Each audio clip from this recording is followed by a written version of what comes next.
নমস্কার বন্ধুরা, টুসির পাঁচমিশালিতে আপনাদেরকে সুস্বাগতম। বন্ধুরা, আজকে আমি বাড়িতে সহজ পদ্ধতিতে ঘি তৈরি করা দেখাবো। তো ঘি তৈরি করার জন্য আমি প্রথমে গোয়ালে গাই দুইতে চলে এসেছি। ওই যে আমাদের লালি দাঁড়িয়ে আছে, লালিকে আমি গাই দুইব।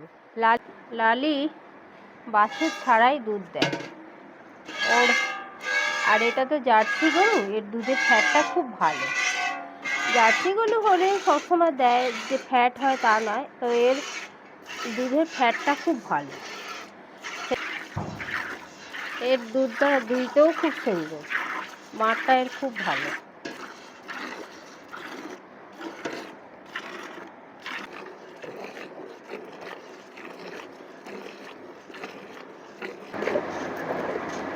এই দুটো মাছ দোয়া হয়ে গেছে। দাঁড়া লালি, দাঁড়া চুপ করে। দেখুন বন্ধুরা, লালি এতটা দুধ দিয়েছে। ও এখন প্রেগনেন্ট, তো সেই জন্য এক বালতি দুধ এখন দেয়নি। তাও দেখুন দুধটা খারাপ দেয়নি, কিন্তু ও নাহলে এই এক বালতি ভর্তি দুধ দিত। এবারে আমি এই দুধটা, এতটা দুধের তো করবো না ঘি, এই দুধটা আমি এক টিফিন কারি দুধ ছেঁকে রেখে দেবো। এই যে এক টিফিন কেরিয়ার দুধ আমি ছেঁকে নিলাম, নিয়ে এটা আমি ফ্রিজে করে দেবো, ফ্রিজে রেখে দেবো। এটা 24 ঘন্টা পর এর মধ্যে ফ্যাট জমে যাবে, সেইটা তুলে ঘি বানাবো। দেখুন, এই যে টিফিন কেরিয়ারটায় আমি দুধ কালকে রেখে দিয়েছিলাম ফ্রিজে, এর থেকে যে উপরে একটা লেয়ার মতো ক্রিম জমা হয় সেটাকে আমি তুলে নেব। তো তার আগে বলি, ওইভাবে আমি বাটিতে প্রত্যেক দিন ক্রিম তুলে রেখে দিতাম। এই যে দেখুন, এক বাটি নিয়েছি, এখনও এই যে এক বাটি আছে, এটাও নিয়ে নেব। তার সঙ্গে কালকে যেটা রেখেছিলাম, মানে এইভাবে বাটিতে আমি প্রত্যেক দিন জমি জমি রেখে দিই। কিছু ঝামেলা নেই, তো শুধু এই ক্রিমটা তুলে রাখলেই এর আর আলাদা করে ডাব দে হবে না। এমনি এটাই উনানে বসিয়ে দিলে এর থেকেই অটোমেটিক্যালি ঘি বেরিয়ে আসবে। এইটা ক্রিমটা আমি তুলে নিয়েছি। এবারে দেখুন, বাড়িতে আমরা রোজ যে ছানা খাই, ছানা তৈরি করি, সেটা আমি যদি রেখে দিই, ধরুন আজকে যদি ছানা তৈরি করি, সেটা যদি আমি কালকে বা বিকালের দিকে পর্যন্ত রেখে দিই ভালো করে সংরক্ষণ করে, তাহলে দেখুন এর উপরে একটা সুন্দর লেয়ার পড়েছে। এইটা থেকেও কিন্তু সুন্দর ঘি তৈরি হয়। তো আমি সেইটাও নিয়ে নেব। দেখুন, একটা সুন্দর লেয়ার তৈরি হয়েছে। এই যে দেখুন, এটা কিন্তু ফ্যাট, এটা থেকেও একটা ঘি তৈরি করতে আমরা পারি। এটা কম ছানা বলে অনেক সময় অনেকের বাড়িতে হয়তো বেশি ছানা করলেন, সেইভাবে এই লেয়ারটা যদি আপনারা সংরক্ষণ করে রেখে দেন, তার থেকেও কিন্তু ঘি তৈরি হবে। এটা ভালো করে নিয়ে নেব।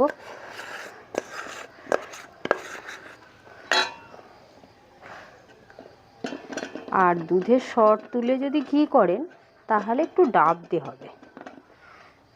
আর এইভাবে করলে এতে কোনো ঝামেলা নেই। এক বাটি নিয়েছি, আর এক বাটি এই যে তুলে রেখে দেবো। এটা আপনারা তুলে তুলে ফ্রিজে রেখে দেবেন, দিলে অনেক দিন পর্যন্ত এটা সংরক্ষিত থাকবে। তারপরে অনেক জমে গেলে আপনারা একসঙ্গে এটা ঘি তৈরি করতে পারেন। আবার এই যে বাটিটায় লেগে আছে, এটা যদি একটু গরমে ধরেন তাহলে এটা গলে যাবে, তাহলে একটুও নষ্ট হবে না। এই লাগাটাও কিন্তু আমরা নিয়ে নিতে পারি। কতটা ক্রিম আমি তুলেছি, এটা কিন্তু গরুর দুধ থেকেই ভালো হয়। আর দেখুন, এটা গলতে শুরু করে দিয়েছে, অলরেডি এটা গলতে শুরু করে দিয়েছে।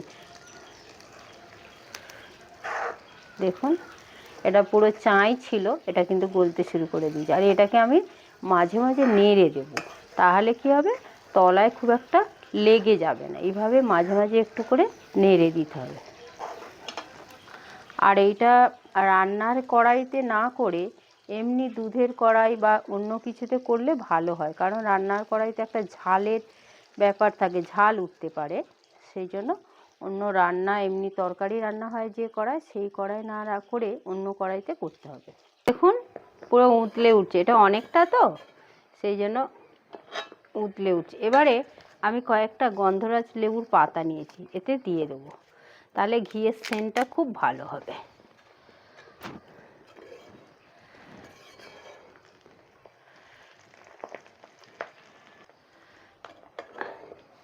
ঘিটা এবারে হয়ে এসেছে, আর বাকি নেই বিশেষ।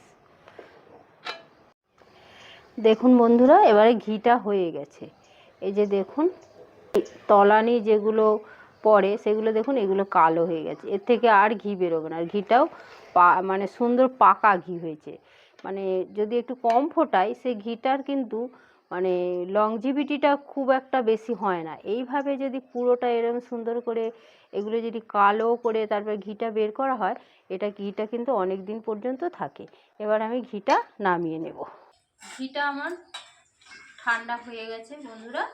এবারে আমি এই বাটিটায় করে আগে ছেঁকে রাখবো, তারপরে কোনো কাঁচের জারেতে রেখে দেবো। ঘিটা কাঁচের জারে রাখলে ভালো, অনেক দিন পর্যন্ত সংরক্ষিত থাকবে। আর এই ছাঁকনিটার জন্য কিন্তু স্টিলের ছাঁকনি নেবেন, কারণ বাই চান্স যদি গরম থাকে তাহলে প্লাস্টিকের ছাঁকনি হয়তো গলে যেতে পারে। সেই জন্য আমি স্টিলের ছাঁকনি দিয়ে এটা ছেঁকে দেব। ঘিয়ের গন্ধে একদম ঘর যেন মোমো করছে পুরো।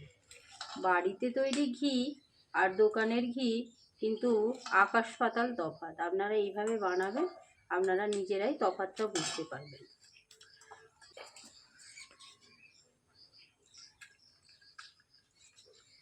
দেখুন বন্ধুরা, কতটা ঘি হয়েছে। তাহলে এইভাবে যদি আমরা জমিয়ে রেখে দিই, দুধের ফ্যাটটাও কম খাওয়া হবে, আর আমি অন্যদিকে ঘিও পেয়ে যাব।